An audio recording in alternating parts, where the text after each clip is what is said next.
Welcome to The Kingstonian, a podcast that profiles people who are passionate about what they do for a living, what organization they belong to, or the community they are a part of. Here is your host, Dave Cunningham. Thank you, Steve. Hello, everyone, and welcome. Jimmy Carter was the 39th President of the United States. He was a hero to many during his presidency, and perhaps to many more for the many acts of public service he and his spouse Rosalind performed following his tenure in the White House. For one Kingstonian, he had been a hero since that individual was 11. Arthur Milnes is an author, editor, and historian. He's been a guest on this podcast before, sharing stories involving some of the Canadian political leaders he has had the honor and privilege to work with. Persistence over several years got him his first conversation with the former president. That was some 20 years ago. But let's Arthur share his journey with the late Jimmy Carter. Art, welcome back to the podcast. Thanks, Dave. It's always great to be here. We are here to talk about the late Jimmy Carter. And he was a world-class politician that had an impact on millions of people. On the personal side, he called a lot of people friends, and that includes you. Yeah. And we're here to talk about your relationship with Jimmy Carter and how did all of that get started? Do you have a week? Well, I started to get interested in him when I was very young. Actually, when he was president of the United States, I was probably 14, actually a little younger, 11 or 12. And for whatever reason, he interested me. I used to deliver the paper, deliver the Toronto Star, and I started to read current events really young. And so he was president, so, I followed him there. And my parents were interesting because my mother in particular didn't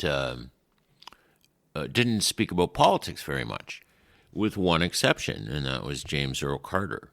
And she always spoke of her admiration for him, and joined by my father as well, but my mother more pronounced. And she always said the same thing. She would always say President Carter is a good and decent man. And both my parents joined in this part. They, in particular, they both said at different times that it was the first time since the Cold War had started, when they were, getting into their early teens in the 50s. It was the first time they ever felt safe was with Jimmy Carter with his finger on the West's nuclear button.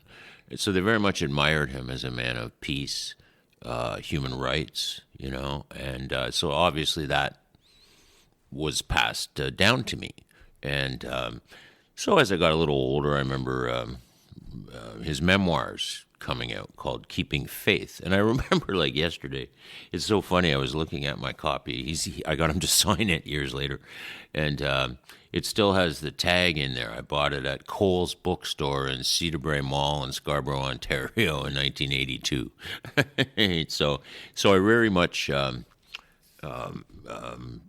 was probably really the first political memoir that I really, really seriously delved into. And for whatever reason, again, it really spoke to me. Mm-hmm. And I very much admired him. In particular, I remember being struck by his daily diary notes that he put in his memoir. And that really helped for me. As the rest of my life and career turned out, I've always had a great interest in presidents and prime ministers when they write their own stories, and in particular their diaries, and it all comes back to how President Carter presented them. So basically, I was very interested. I wrote to him when I was in high school, and I got a handwritten letter back. Were you surprised to get one? Yeah. And it wasn't long. And as I got older, I've probably, I counted recently. I think I have about 80 letters that Jimmy Carter has sent me over the years. And he does that. He was famous for it.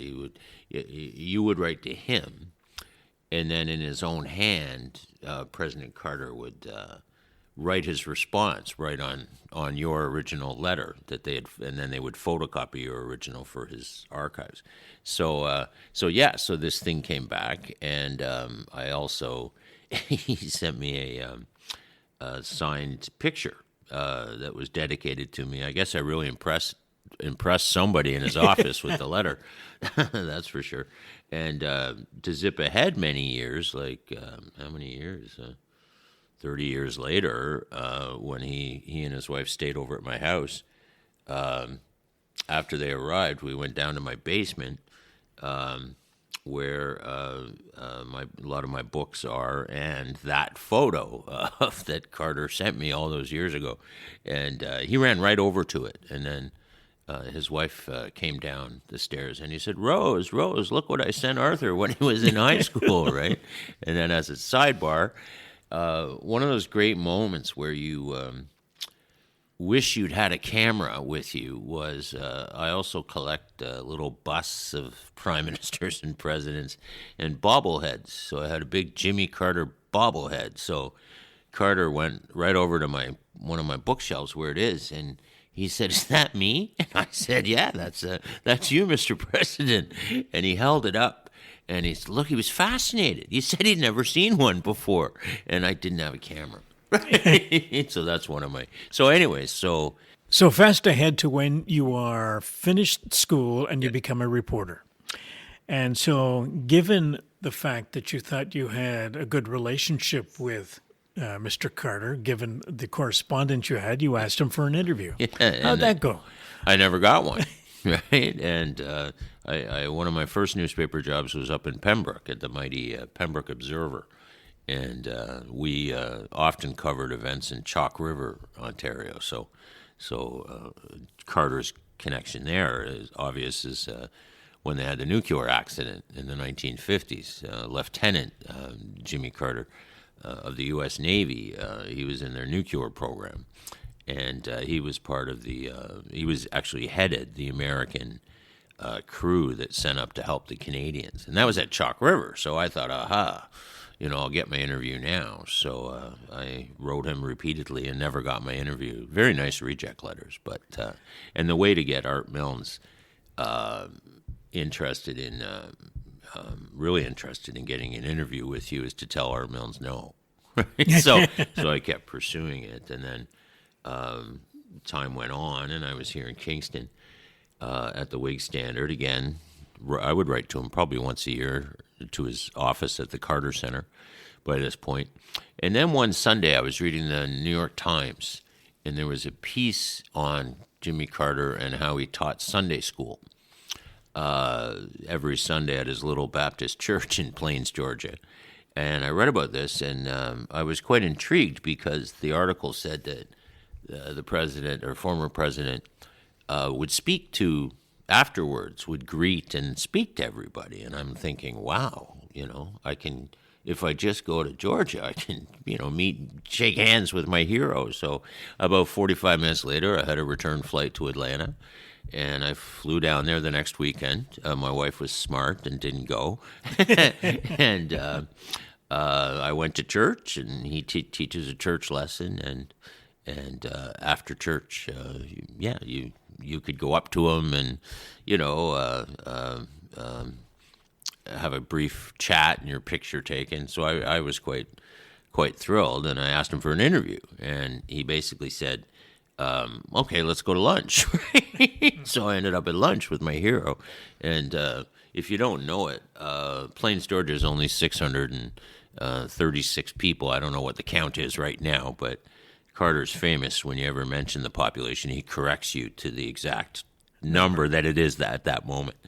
And it was called Mom's Kitchen. It was a buffet, and the president lines up like everybody else at the buffet, and he made me pay. So so I had to sing for my lunch. So then I started to go down once a year, and after a couple of years, he obviously knew me, and I made a point of I never bothered him with questions about current American politics or even world politics. I stuck to Canada alone. And I think, I can't speak for him, but I think he found that intriguing, right? And I always figured that if a former president of the United States wants to talk about current American politics or world affairs, he has much bigger fish to fry than talking to a guy from Kingston, Ontario. Mm-hmm. So I think he found that intriguing. And that continued every year, and I started to take friends down with me, and there were community auctions there that the president would host or the town would host to raise money for. So let me take you back to Mom's Kitchen for a second. Yeah, sorry. Okay, good food, by the way. So when you're in Mom's Kitchen and you are sitting across from Jimmy Carter, what's the first question you asked him? Boy, I can't remember. It would have involved either Pierre Trudeau or Joe Clark, the two prime ministers that he dealt with. That definitely when he was in office. When he was in office, so definitely. And Carter's one of the things that's always attracted me to Carter from the Canadian standpoint is he was admired and respected by prime ministers of both parties that he dealt with, and he had close relationships with them. That with both Mr. Clark and Mr. Trudeau Sr. that continued long after he left office. Mm-hmm. And his Carter Center is one of the great NGOs, I would argue, of our time. And Mr. Clark and Mr. Trudeau were involved. So that would have been the start. And I would have asked him about just his first, this is rural Georgia that we're sitting in, his first memories of Canada, hearing about Canada and things like that. And from Plains, Georgia. From Plains. Yeah. And I remember, and I got to know Mrs. Carter as time went on as well. And they both, they obviously weren't married as kids. Pretty much, though, they were pretty young when they got married. Next door neighbors. Yeah, yeah. And they both, their first conscious memories of Canada were the Dion quintuplets. Okay. In North Bay, Ontario. And that kind of gave us a starting point because both, in my family, both sets of my grandparents had traveled to North Bay from Toronto to see the Quins. And I had read a book, a Pierre Burton book, when I was young about the Quins. Mm. And so that kind of gave us, I was able to tell him stuff about the Quins that he didn't know. And then I can't know, I don't know the rest because I shouldn't admit this. I was so nervous, I hardly took any notes. So it wasn't a great story that I wrote. So did you actually eat your lunch? I don't remember, to be honest. And then now that we're speaking, that might have been the second time I went that we had lunch. I honestly can't remember because I've been to. He and Mrs. Carter started to call me the Plains, Georgia honorary tourism rep. And over the years, I probably brought a couple hundred of Canadians down there. And it's quite particularly once I got to know the community, it's pretty hard to understand Jimmy Carter unless you understand or get to know Plains itself. And now, a certain length of time after you first met him, you put together a book of essays, as I recall, and they were about the relationship between Jimmy Carter and Joe Clark and Pierre Trudeau. And just Canadians generally, So you got on the phone at one point after you had done the book and were talking to Mr. President, and you told him about the book. Yeah. And he is kind of a dream come true for any writer. He just casually said, do you want me to write the foreword? And I'm like, yeah. Please. Former president of the United States writing a foreword to your book. And so then we kept talking, and then he said, Arthur, I could, if you want, we could launch the book here in Plains, right? So that was the second yes that the former president received from me. So we arranged I was working at Queens then, and we agreed on a date and things like that, and then it came up, not with him, obviously, but then I'm like, oh, man, how am I going to pay for all this, right? So I contacted the Canadian consulate in Atlanta, and as it turned out, I probably shouldn't say this, but I will. They had wanted to speak to Carter or meet with Carter on a variety of issues, and they never could. So they were quite smart, and they agreed to pay for everything. And they put on a quite impressive barbecue luncheon to celebrate the book launch, and they got some FaceTime with Jimmy Carter, but it was quite a event, and about 100 of us came down from Canada for that event. And I remember President Carter joking that this was probably the largest contingent of Canadians that ever been in his hometown, like it was 1/4 of the town, and he joked that he expected to see road hockey games breaking out all over Plains. And then another thing he did without asking was, so we had the book launch, and Allison and I had a coffee with him and Mrs. Carter at their house beforehand, and then we had the event, and then afterwards, President Carter said, Arthur, what are you Canadians doing tonight? And I said, oh, well, we'll all be in Plains. And he says, well, why don't we have a party? So there was a reception on the main street of Plains for all the Canadians. And it was quite a special weekend. I can imagine. Yeah. Well, let's go back to 2012. Yeah. And this is when Queen's University here in Kingston awarded honorary degrees to both President Carter and his wife, Rosalind. Yeah.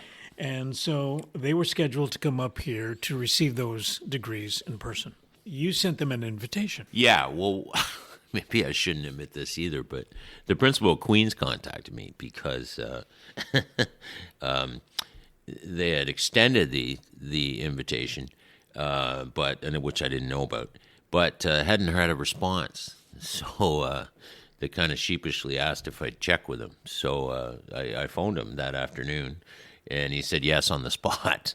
And I also said that, hey, do you guys want to just stay with us at our house? And Carter was like, I'm paraphrasing, but Carter was basically, thank God. Because picture a life like he and Mrs. Carter have had, where at that point, they'd been in public life basically since 1962 when he entered state politics, and I can't even imagine how many hotel rooms that they had stayed in, and even the nicest hotel in the world is you're not at home, so still a hotel. It's still a hotel, and I said, okay, then, Mr. President, there'll be some rules that you'll have to follow, and he kind of laughed, and I said, first off, the dress code is jeans, and then he said, okay, I like that. And then I said, you need to understand there'll be no mucky mucks from Queen's University coming to the house. You won't be on show at all. If you want to, if you and Mrs. Carter want dinner at 3:00, we'll do it at 3:00. If you want it at 6:00, we'll do it at 7:00. Whatever. Whatever so it was works. totally, and I can't speak for him again, but he seemed to appreciate that. So once they arrived, that was it, and I just told Queens I will get him to campus on time. Actually, the Secret Service would do it, but so that was it. So they came, and I don't know, they got there late morning, I think, and early afternoon. Before you get much further, I'm sort of intrigued about the idea of a former president of the United States who's still under Secret Service protection, coming and spending the weekend in a private home.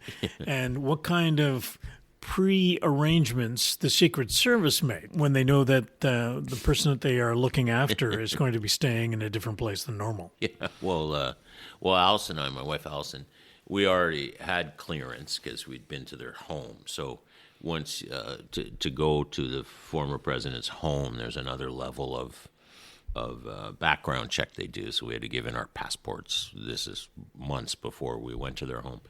And so there's that. But then I'm going to say about 2 weeks before, maybe a week, I honestly can't remember exactly, but there was a knock on the door one day. And I went out, and there was this, very gentleman standing there in a nice, in a very looking nice in a, not a formal suit, but in a suit. And he introduced himself. He was a member of the Secret Service, and he wondered if we minded if he could just check out the house. So I said, yeah, of course. So I took him around and showed him where the Carters would be sleeping, which would be upstairs. In our bedroom, we obviously gave the visiting president and first lady best dibs, the best place to sleep. And then he asked to see the outside. So down around, we went through my backyard, and he asked to see my shed. And I said, well, you got to know, sir, that this was late November. I said, I didn't do a very good yard cleanup this year, and don't tell my wife, but I just threw everything in the shed, right? He says, that's fine. So I opened the door up, and he looked, and, he said, oh, perfect. This is perfect. I said, okay. And off he went. And then I got a call, I don't know, 3 or 4 days before they arrived, and it was the same guy asking me if he could bring another agent over. So 2 of them came, and the whole thing was repeated. And then we got to our shed, and I made the same joke, which was true actually. And you still hadn't cleaned it up? I still hadn't cleaned it up. I had no idea what they were talking about. How big a shed is this? Oh, you could stand in it, and it's quite a big, large shed, right? And as you know, any man out there or any wife knows, the bigger you give a guy a shed, the more he fills it, right? so he almost the exact same words. He said something like, "Oh, this is perfect," and then the day before or day of, I can't remember, but it was before the Carters arrived. A woman showed up, and she was the head of the Carter presidential detail, and she asked if she could see everything. So down, off we went, and we got to the shed, and I opened it, and she said, "Oh, this will be perfect." And then it dawned on me what was going on, and I said to her, "I said, ma'am, are you guys asking about this? Because are you telling me that a bunch of these agents are going to sit outside in my unheated garage or shed in late November?" And she said, "That's the plan." And I said, "Well, do I have any choice in that?" And she said, "Well, it's your house, sir, right?" And I said, "Well, you're guests to my country. You're not, going to be on duty all night sitting in an unheated garage. You can stay in the house." Right, and she didn't say anything, but she had a really big grin at that point. So what happened then was the Carters were on our upper floor, so that's where the bedroom was. They had their own bathroom, and my office was available because they hadn't finished their speeches yet. So they worked a bit on that, and then Alison and I slept on the floor in the basement. And the Secret Service was on the main floor? They were on the main floor, yeah. And patrolled outside, and one of the Suburbans was always running. It was very exciting. My neighbors still talk about it, Now let's bring Dan Aykroyd into the picture. And for those people who don't know, Dan Aykroyd, I don't know if he still does, but he has a place north of Kingston on a lake. Yeah. And he has spent a lot of years in Kingston, and people in the town during the summer often see him around. And he has a connection to Jimmy Carter. Yeah, he was, when Dan Aykroyd was on Saturday Night Live, Carter was president, and Dan played Jimmy Carter, did spoofs of President Carter on the show. So I'd actually I don't know Mr. Aykroyd, but I've communicated by email with him, and he actually gave me a lot of help with my first Carter book, actually. And he's a very great fan of President Carter. So knowing that I had President Carter coming, I contacted him, and I said, hey, I'm going to be hosting Jimmy Carter at my house on this date, having a little dinner for him. First off, I said, do you want to come and drop by? And I figured that'd be a hell of a surprise for President Carter. But he couldn't, so I said, well, if you want to send some of your wine over, I'll serve it to them at dinner. So the day of, there was a knock on my door, and this man was there, and he had a case of Dan's wine and a case of Skullhead vodka, right? So a full case, right? So at dinner, I poured the wine, and I said, Mr. President, you should know that Dan Aykroyd sent the wine in your honor. And he looked at me, and he looked down the table, and he said, Dan Aykroyd? I said, yes, Mr. President. And he said, from Saturday Night Live. And I said, yep, that's the Dan Aykroyd. He lives here in town. And Carter grabbed his glass, and he held it up, and big smile. And he said, I've sure earned this one. So to go back to Dan Aykroyd for a sec, like a lot of us, I know that one of something that Dan collects is police badges. And when we left, just before the Carters left, the Secret Service made a little presentation to Allison and I, because they said not often do they get invited into the house. So they gave us a big one of their Carter Protective Detail badges they wear, and this was an oversized one, and it's the state of Georgia with a big peanut in it. So I sent that to Mr. Aykroyd as a thank you. We should probably talk a little bit about something else that happened when the Carters were at your house.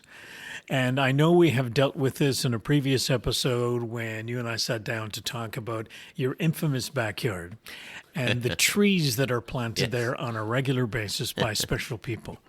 So for those people who haven't heard that segment on a previous episode, describe your backyard and the trees and who plants them. Well, your listeners are going to think I'm totally nuts, but over the years, I think it started in 2001, maybe something like that. Whenever I would hear a Prime Minister of Canada is coming to Kingston, I would contact them and ask them to drop by my house and plant a tree, a ceremonial tree planting, and I would put a plaque to honor, the day of the visit and the name of the Prime Minister. And John Turner was the first. And then a few years later, Paul Martin was here at Queen's. So I contacted Martin. You might know I'm a speechwriter. So I said, I'll help you with your speech if you come over and plant a tree in my garden. And he liked that. So once I had two, I knew they'd all do it. So sure enough, over the years, I guess I've had 6 or 7 prime ministers come by, but I'd never had a U.S. president, right? So one of the great events of the visit was I had a few months lead time, knowing that the president would be coming and Mrs. Carter would be coming. So I called a landscaper, and I had these 2 trees planted perfectly in this round circle in my garden, and before they went down to Queens, they each planted trees that I have proudly plaqued, and they used red Georgia clay that had been brought that I'd arranged. So it was quite a suitable planting. So obviously I treasure those trees, big time. And then if I could make a plug in case he's listening, the only prime minister who hasn't come over is Justin Trudeau. So please, Mr. Trudeau, I would argue you won't be a real prime minister till you come to my house. He's told me he'll do it, but he hasn't come yet. So if you could help me with that, I'd appreciate it. So. Now, this means that you're never going to move from that house. I know, it's trouble, eh? Yeah, I don't have a lot of room left. I mean, if I could tell Justin, his space is running out, I tried to get Princess Anne over once, but it didn't work out. No. But anyway, that's a whole other story. Now, when the Carters left your house, I'm sort of interested when we watch news coverage of any president, whether it's current or former, there is typically a really big entourage of vehicles that take them from point A to point B. So when they were here, I'm just curious, was it a big entourage or just a few limousines or SUVs, I guess is what they would be using? I'm going to say 6, right? Because the other thing that happens is they have their own, the Secret Service does their thing, but then the RCMP also add on. And because it's in Canada. Because it's in Canada. Another little fun thing is legally the Secret Service, like any national security force or police force, they're not allowed to carry guns, technically, in Canada. But you can't really tell the Secret Service they can't carry guns. So that's technically why the RCMP are supposed to be there. But it's funny, I got up in the middle of the night and went upstairs, and there a Secret Service agent was cleaning his Uzi. So they definitely bring their guns to Canada, and I can't blame them. But a more serious part of this is once the Carters went to bed, I was standing on my deck with one of the agents, and I said to him, I said, President Carter's been out of office 30 years. What are you worried about in a place like Kingston, Ontario? And his answer was quite chilling, actually. And he said, Arthur, we're worried about the 50-year-old who still lives in his parents' basement who wants to be famous. Mm-hmm. And I thought, wow. Immediately thought back to the John Lennon and things. So I found that very chilling. And in fact, Jimmy Carter tried to give up his Secret Service age coverage. It's onerous on the protectee, and he briefly didn't have agents, or he paid for his own private ones. And then 9/11 happened, and at that point, they just all of the former presidents are guarded. Unlike Canadian prime ministers who received no coverage at all. Which is sad. I want to switch gears a little bit and talk about a book that you released not that long ago called 99 Reasons to Thank Jimmy Carter. Yeah. And we won't have time to cover all 99, but I've selected a few, and I'd like to get you to talk about. Number 9, he made it okay to say you've seen a UFO. Yes. Yeah, when he was governor.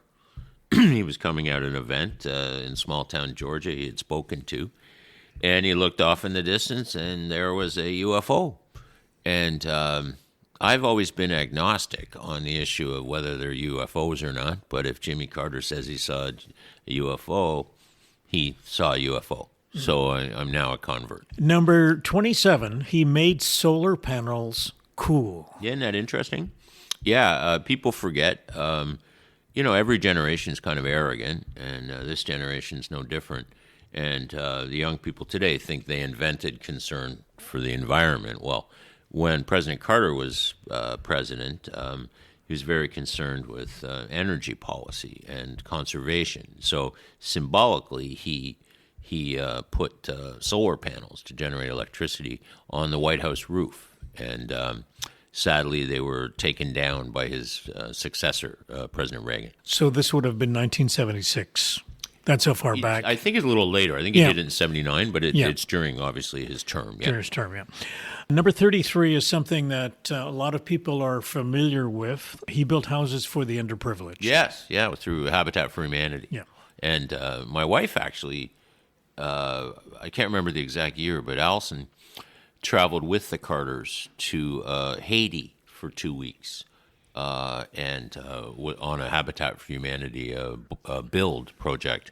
And it's one thing to read about it, but to hear about it directly from your wife, she said, there's no Mr. President stuff. Like those two are up at dawn and they work, right? Mm-hmm. And, they have to do a little bit of press stuff and that, but they're carpenters, right? He did that fairly late in life as well. Yeah, he continued to do that. Yeah, he's always done woodwork, but it would have been. I'm going to say, it was 1984 so he'd been out of office 3 years, where he did his first Habitat project in Harlem, actually, in New York City. Yeah, and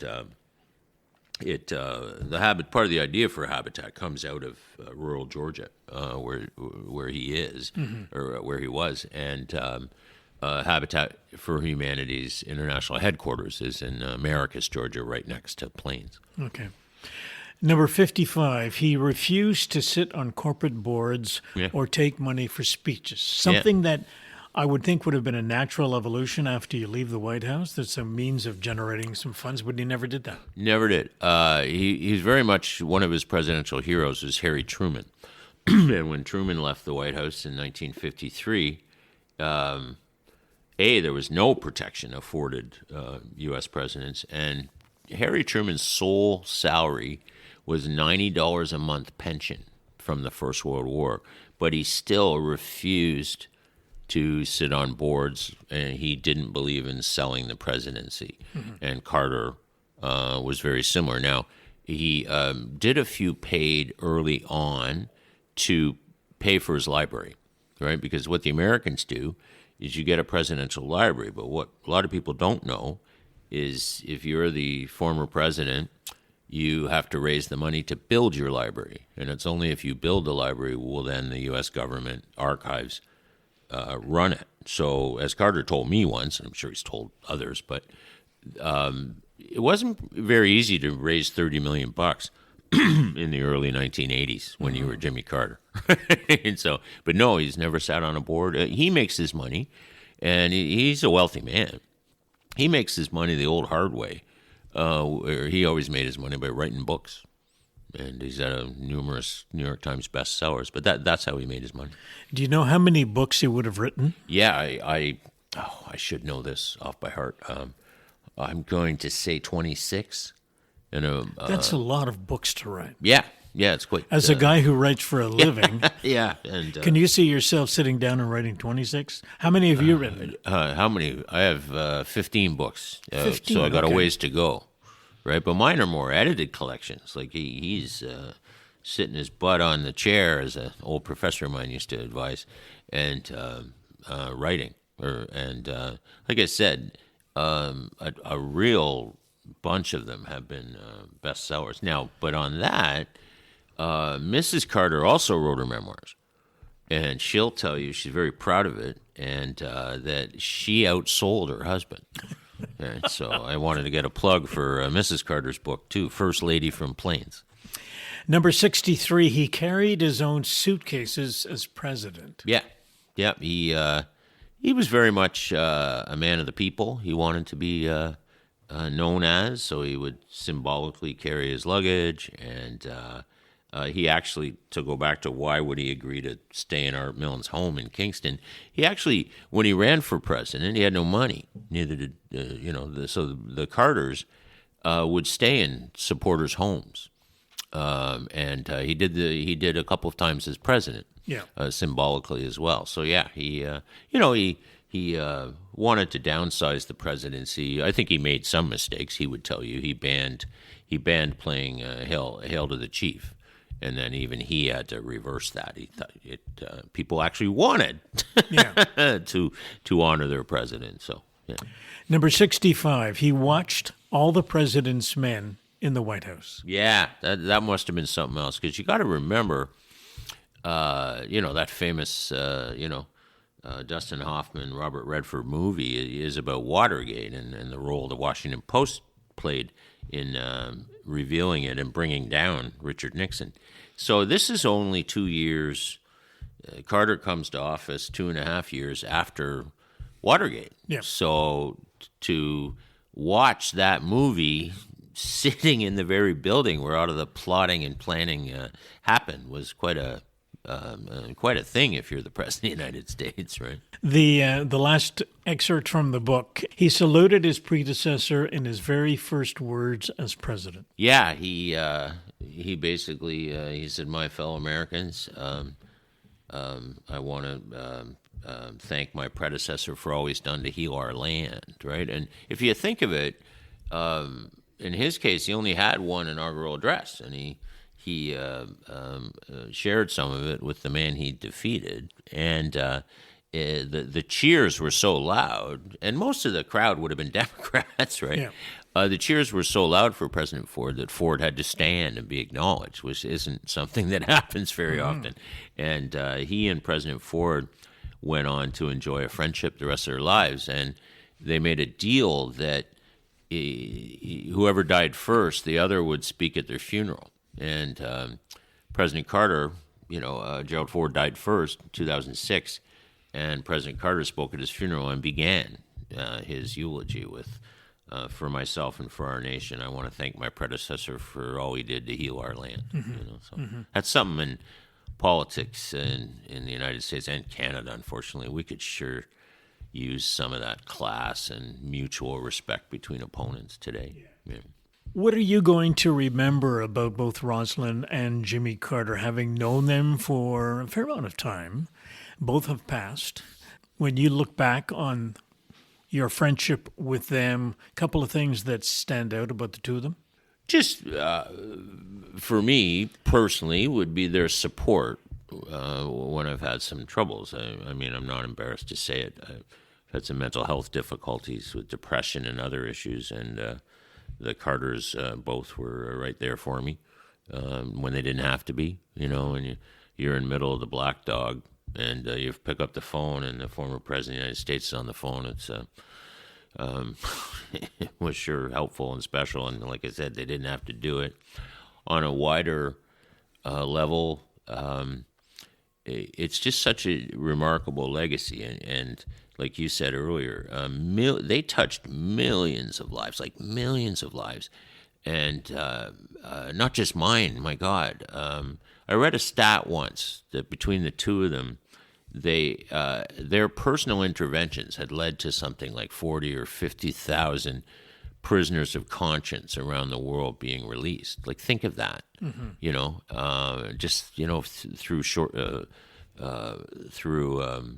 the force of their will. They placed human rights, President Carter, at the center of U.S. foreign policy, which obviously hadn't been, and not since. So that was very important. And I go back to the greatest legacy would be, I think, he would hate if you heard me say this, but what my mom always said, Jimmy Carter was a good and decent man. Mm-hmm. Good way to end it.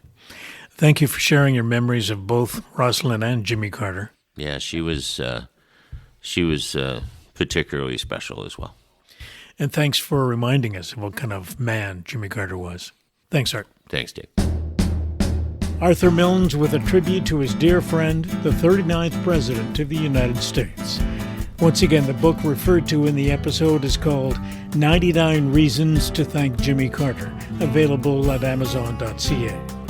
Thank you for taking the time to listen, and I'll be back soon with another conversation. The theme music for the podcast is Stasis Oasis, written and performed by Kingston musician Tim Aylesworth. If you have any questions, comments, or suggestions about any of the episodes, please send a note to thekingstonianpodcast@gmail.com. For details on upcoming guests, follow us on Facebook. The Kingstonian Podcast is hosted by Dave Cunningham and produced in Kingston, Ontario, Canada.